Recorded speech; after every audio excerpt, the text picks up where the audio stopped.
Not only are we at Retail Mavens geeks and nerds about numbers, we're also complete nerds about consumer psychology.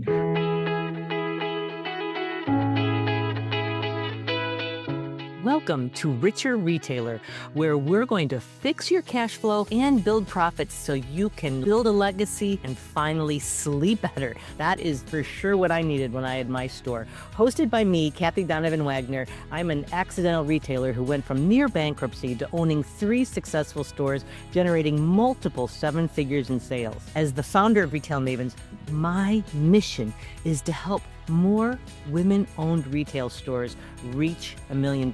So if you're ready to scale past 7 figures and you like coffee, champagne, and profit and fun, well, at least profit and fun, our solutions will help. Join the Millie Club and let's go!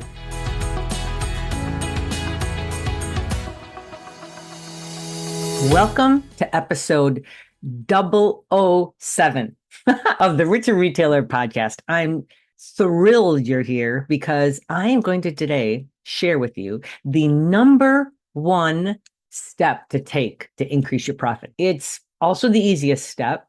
It's also simple. It's also the one that has the deepest impact that nobody talks about. I mean it. No one talks about this KPI. Many people don't measure it. Most retailers we talk to don't even know what this number is for them. It is your IMU, your initial markup. That's what it is.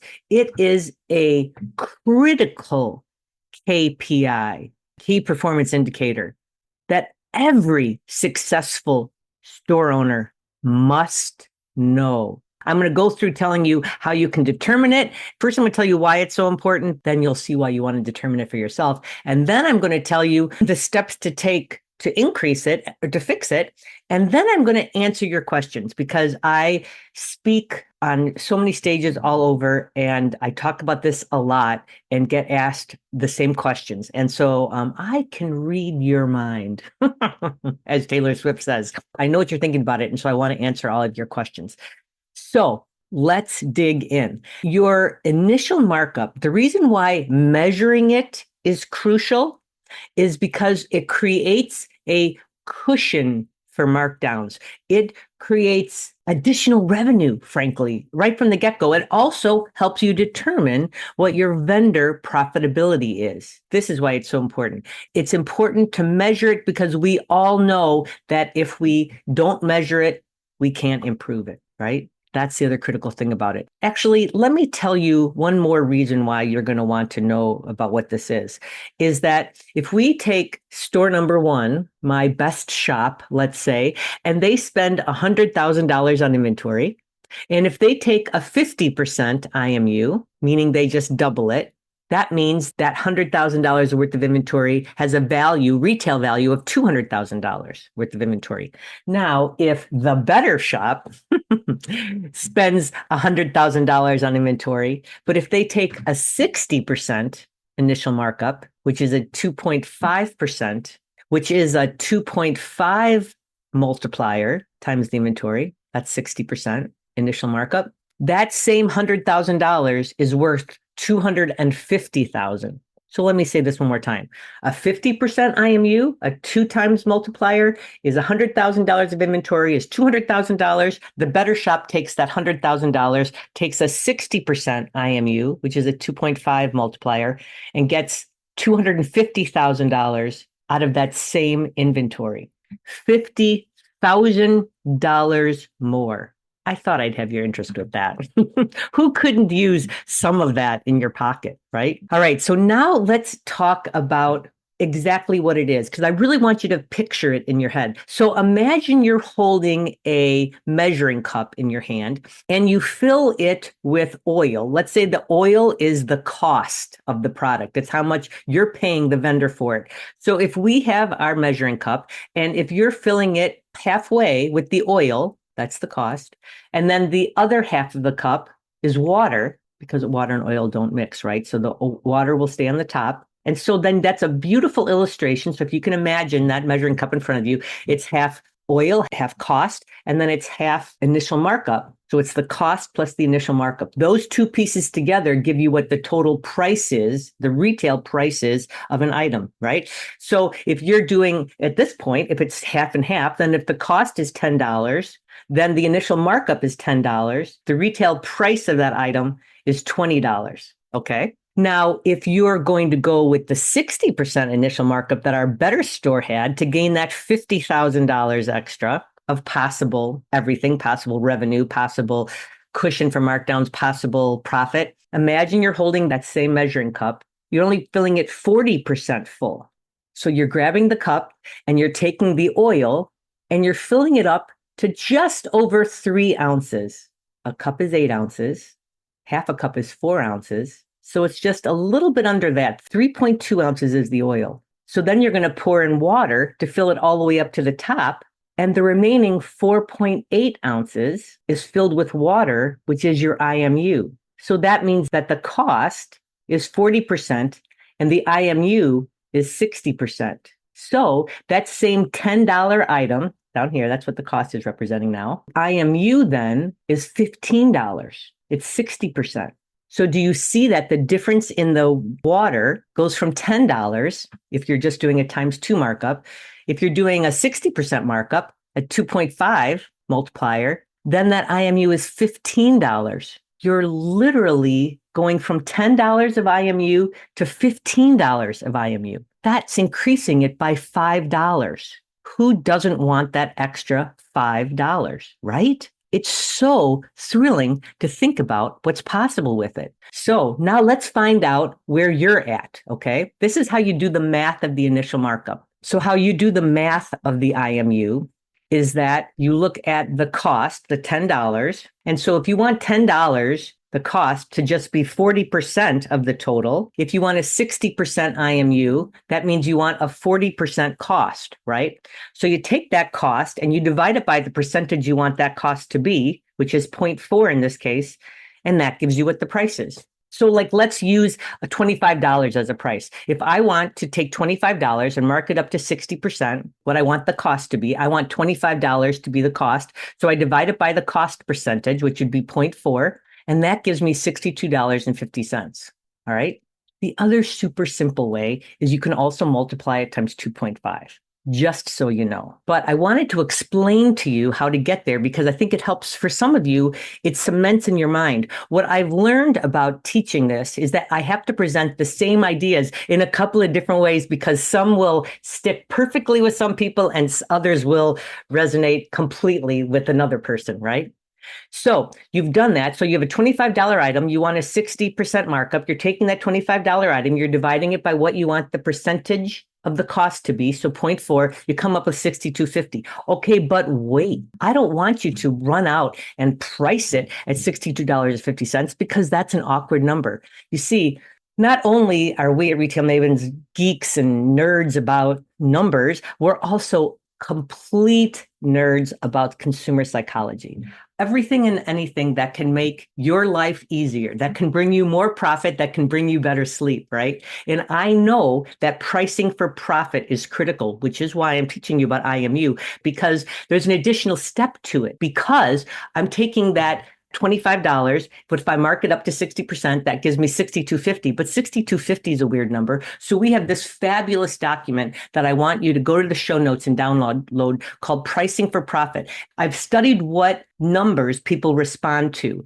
And what I know for sure, for example, is that if there is a 1, there's all these tips and tricks about the way to use numbers to maximize your profits and making sure that your customers don't feel like they're getting ripped off. For example, anytime there's a 1 in the price, meaning like $11 or $21 or $31 or $41, if you price it at that, the customer thinks they're getting ripped off. They think that's overpriced because if it's 41, they think it should be $40. Like that doesn't make any sense to them. Well, that's the kind of thing that I'm talking about how you do things.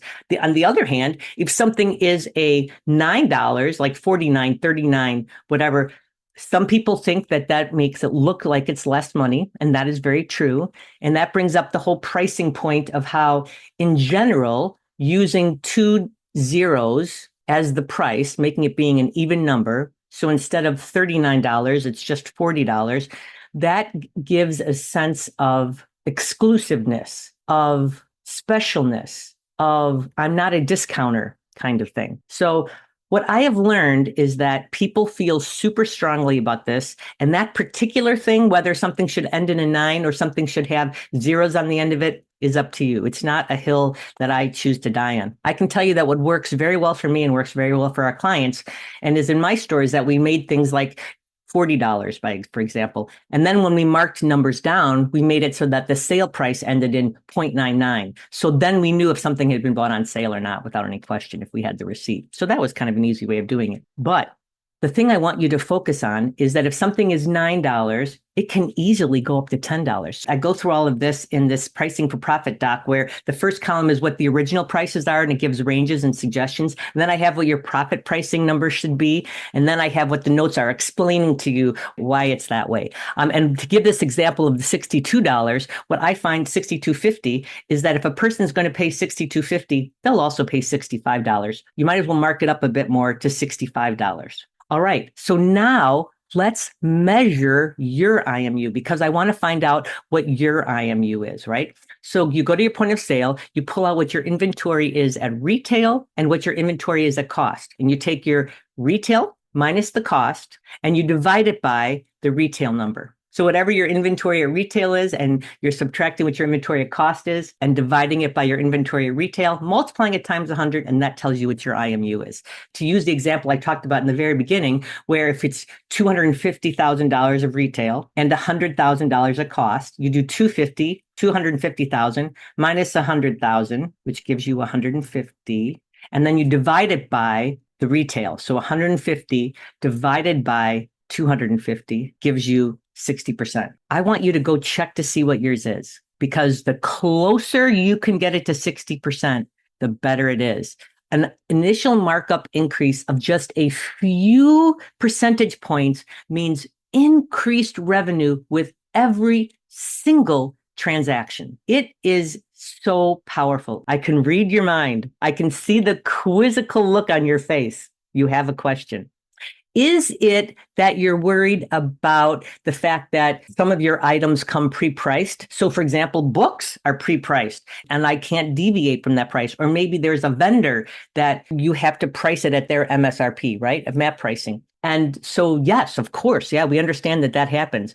And what I want you to realize is that every store, I've been doing this for decades, every single store has situations like that where there's items or vendors that they can't mark up more. And so don't. Remember that what we're looking at here is the average of all of your numbers. So it's fine if you have some things that you can't mark up more.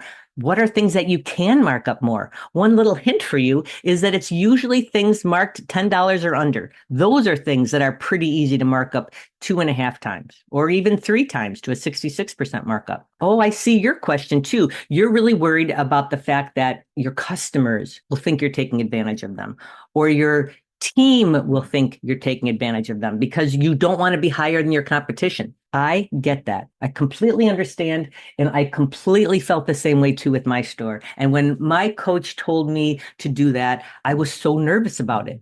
But I'll tell you what I found is that it doesn't matter. Did a few people come in and point out and say that this glass that I have here was more expensive down the street? They have it for $5 less or whatever. This is what I say to them. Oh gosh, well, I want you to know that we work hard to price fairly so that our team can be paid fairly and that we can provide excellent service to you. And just leave it at that with a big smile on your face. The reason why you're not going to worry about those 1 or 2 people that will say it to you is that you have to be crystal clear on who your ideal customer is. If you think about the 10 people that come to your website or walk through your front door, out of those 10 customers, hold your hands up in front of you right now. Come on. Okay, well, don't do it if you're driving, but you can imagine. Hold on to your steering wheel at least. So you have your hands open, 10 fingers up and going, right? Put down your fingers and leave your thumbs up. Those thumbs, those 2 out of 10, that 20% of your customers are responsible for 80% of your business. They do not care if you're $5 more. than what a competitor charges. They don't care about that because they care about you. They want you to pay your people well. They want you to be able to not just survive, they want you to be able to thrive. For sure, that matters a lot to them. That's who you're pricing for. That's who you're staying in business for, is those 20, your thumbs, the 20% of your customers that are 80% of your business. Now, if you open your hands back up again and you put your thumbs in, you see these other 8 fingers. These other 8 fingers represent the 8 customers out of 10 that are not your ideal customers. I mean, we love them. It's not that. But these are the people that you hear from. These are the people that say, oh my gosh, I can get this so much cheaper on Amazon, or I could make it myself, or whatever. And you just smile at them and think to yourself, they're my fingers, and I really am looking for my thumbs. You're, of course, going to serve them. I encourage you to take good care of your fingers. You can do that by asking them if they want to be called the next time you have a sale. Would you like to know when that is marked down? We go through our merchandise pretty quickly. We're always bringing in new things for you. And so I can let you know if that's marked down. I'd be happy to give you a call. I'll tell you, 9 times out of 10, they'll say, yes, please do. Those sale customers, our pinkies, we really care about them because they help us get rid of things that aren't moving. That's a fabulous thing to do. Stores don't do that. That's providing excellent service to your fingers, right? That's an excellent service for them to give them when the price gets lower. But know that you can't stay in business if you're not making a profit. You can't do it. So the best service that you can provide is thriving in your retail store. I want you to be richer in every way. That's why we call this the richer retailer. And one of the things, for example, is that you can't be the only person working the floor. You have to be charging enough for your merchandise so that you can afford to bring someone in. And you can't do that at just a 50% initial markup. You can't do it. There's too many other expenses now. You have to be able to aim for 60%. So it's not gouging your customers. It is literally providing the best service for them so that you can stay in business. Listen, over the years, I have helped so many retailers find their life after retail, help them sell or close their store or whatever. And what I tell every single person is that you will be shocked at the people that walk through the front door of your store and say, they are so sorry you're closing. You are my favorite store. And you don't even recognize the person. You impact so many people that you don't even know. You don't even know the ripples that your customer service offers, the ripples, the impact of all the love that you shower on your customers. So that's why you owe it to them to stay in business. So truly, it's the best customer service because you're going to be there for them and you're not going to get burnt out. You're going to be able to afford to be richer in every way. So the other question that people always ask too is, well, what if my customer goes online? Again, we don't care. Those are their fingers. Good for them. Good for them. Don't even worry. Is it maddening? Oh, yes. Just remember, they're not a thumb. So that's why you want to smile and not pay any attention. Okay. Are you wondering if your sales are down because your prices are too high? That's not ever true. 100% of the time in the decades that I've been doing retail coaching, as well as when I had my own store, when prices are raised, sales do not go down.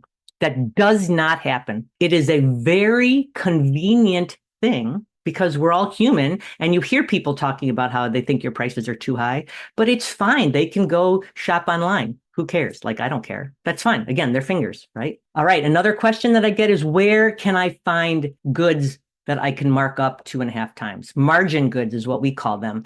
I can't find any wholesale vendors with good prices. And I'll tell you that all you have to do is ask. It is for sure the secret to getting more margin goods, more items that you can mark up 3 times even. You can call a vendor and you don't want to say, hey, do you have any merchandise on sale? And like feel creepy while you're asking that question because how horrible. Oh, no. The mindset you have to have, the fact is that every vendor has merchandise that they have to get rid of. And you have access to your entire customer base. So you're providing them an outlet of how to get rid of that old merchandise. They don't have a way of doing it easily, but you do. So really, you're partnering with them. You're helping them. But you don't just call them and say, hey, do you have any excess inventory at stuff on sale? You don't want to say that, because what I have found to be the best thing is to come up with a budget. Like, our clients have a budget for how much they should spend on margin goods. And you can call up a vendor and say, hey, so this is Cathy from the Best Shop, and I have $1,000 to spend on merchandise that you want to get rid of that's 50% off. Do you have anything? That's all you have to say, or send an email, whatever. And then just keep asking. What happened with me and what we see happens with clients is that it gets to the point then when vendors are actually reaching out to you to help them get rid of stuff. It's incredible. It's really amazing. And it's such a service to you, to your bottom line, and to your customers. If a customer says to you, oh my gosh, I can't afford the prices you have now, then right away, take them, say, they're remembering that they're one of the fingers. Maybe they're a pinky. Maybe they're a sale customer. So, oh my gosh, I understand. Hey, would you want me to give you a call next time we have a sale? Then you have a list of people that you can call or text or email, whichever works best for you. That's how you can do it. Yeah. There's so much possibility here. There is so much room for you to grow and create more margin. So you know how we always talk about milli moments in this, right? That's what we call all of our clients that get to over $1 million. Our milli moment, our millionaire mindset moment is our client Cadence, who, when it's been a slow day in the store, she'll walk around the store and pick up items and pull that pricing for profit chart and see what she can mark up a little more. She said, at least then I know I'm making money. Even if there's no sales, I at least know I'm making money that way. And that's the mindset you have to have. That is what will make a difference for you. One other millionaire mindset milli moment I have to share with you is the client, Meredith was her name. She had a store that I kept telling her and talking to her about increasing her initial markup because she was way too close to 50%. And so she finally inched it up to just 54%. That was then the average for the whole store, 54%. She was able to take her family on their first vacation in 5 years. It was thrilling. She literally took them on a cruise. It was so exciting. And it was all because of that initial markup increase. We were able to see how it generated that much extra profit for her team, that much extra profit for her and for her bottom lines. So exciting, thrilling. So I want that for you. Listen, I want to know what other questions you have, how this has impacted you. Are you going to do it? Go to Retail Mavens FB, Retail Mavens, MAV as in Victor, AN as in Nancy, S as in Sam, FB for Facebook.com. And that'll take you right to our Facebook group. And I want you to tell us there what you're doing and ask more questions if you've got them. We're in there all the time. We will absolutely support you. And please share this with every single store owner you know, because every single one of them deserves, just like you do, to be a richer retailer. And this is the number one step to get there. Know that you are astonishingly fabulous and that you are loved. Happy retailing.